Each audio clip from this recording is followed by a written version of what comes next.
YouTubers, would you just look at who's here with me?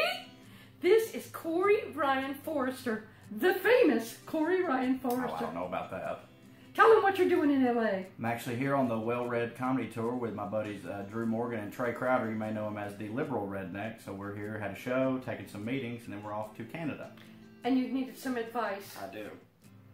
I've been watching Corey's Facebook, and I learned that he was having a little bit of emotional issues. So tell me what's in your mind, Corey?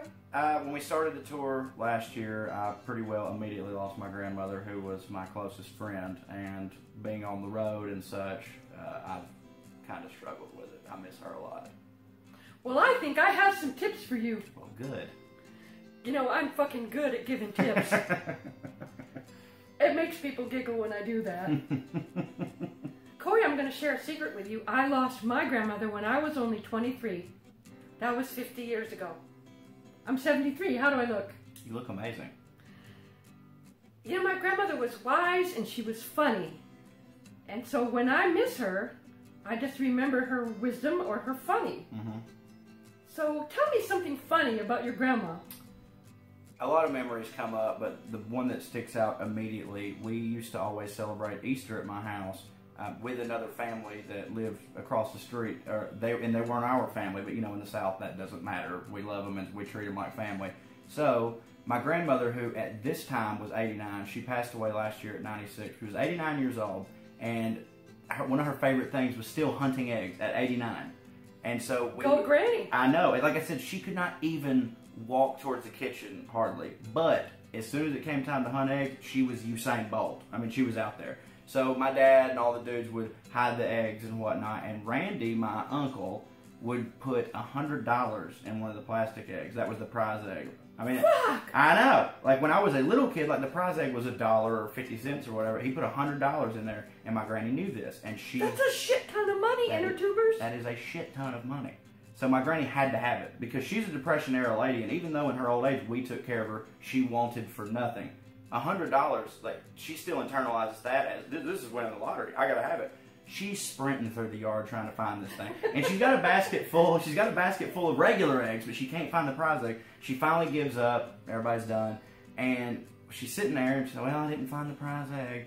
This girl comes who she's not just in the family that's not related to us. She's actually just a friend of theirs that we don't know that came, which is fine. Anybody can come. She comes up. She's like, I found the prize egg. My granny immediately just has this scowl over her face. And she was the sweetest woman on earth. She didn't get mad about anything. This scowl. And my mom was like, Mama, what's wrong? And she goes, that girl, first off, I didn't find the prize egg. That girl found the prize egg. She ain't even in this family. She's an off-brand. She don't deserve it. And she just like holds her shoulders like this and is so furious. And again, just seeing how serious she took, I was like, oh my God. She wanted them some eggs. She really takes this seriously. And of course, then we fed her a piece of cake and she was fine. But that was hilarious to me. We crack up about it to this day. And that's the best part of it. Yeah. You can bring up those memories every single time it's Easter. Mm-hmm. You know, there's our holidays that bring up memories. There's music that bring up memories. There's trips that bring up memories. Mm-hmm. That's what you should do. Bring up those memories every time you can.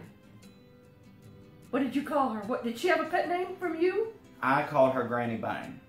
My grandkids, the oldest one always gets to name. Mm-hmm. You know, Mm-hmm. that's sort of the rights of the oldest grandkid. Mm-hmm. And they called me Gumma. Gumma. I like Gumma. that. I'll be your Gumma. I Do you know love how Gumma. many of my inner tubers want me to be their grandmother? And I get the privilege? Oh, because you're here. Because you're here in LA and because you said yes. Now that's something else I bet my grandmother would be so proud of me for, because she always said, say yes to the unexpected. Mm-hmm, absolutely. I have another tip, inner tubers, and I have one for you.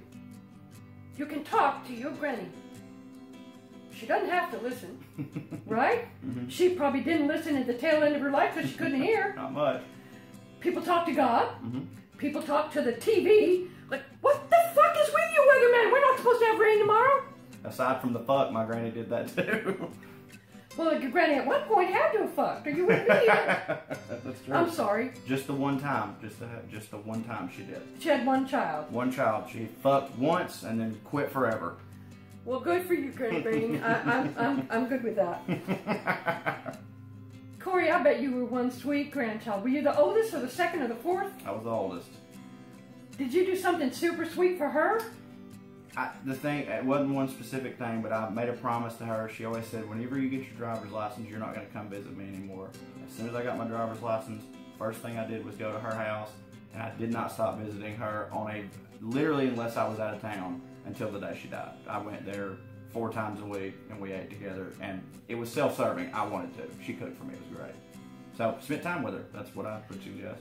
Speaking of cooking, you are the quiche master. I am the quiche master. My granny taught me how to cook when I was young, and I used that to open a bakery with my mother, and I was the head quiche man. Mom made the cakes, I made the quiche, and as you can guess, with my accent where I'm from, I caught a lot of hell for making quiche. I had to explain to my friends, it's just egg pie. It's not womanly like you think it is. Well, they make pie out of squash and sweet potatoes. It's fantastic. Well, I thought I was going to have 3 in a bonus for Corey, but that didn't quite work out. So if you have a good memory, bring it up all the time you can. And don't be shy about talking to somebody you miss.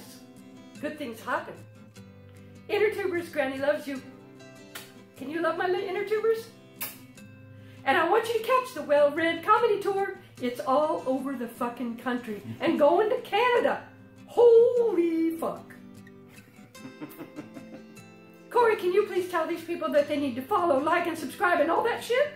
Guys, follow, like, and fucking subscribe, because this is my grandma now, and I take care of my grandma. I'm watching you. Oh, Corey. You're a crazy nut, and I love you. I love you.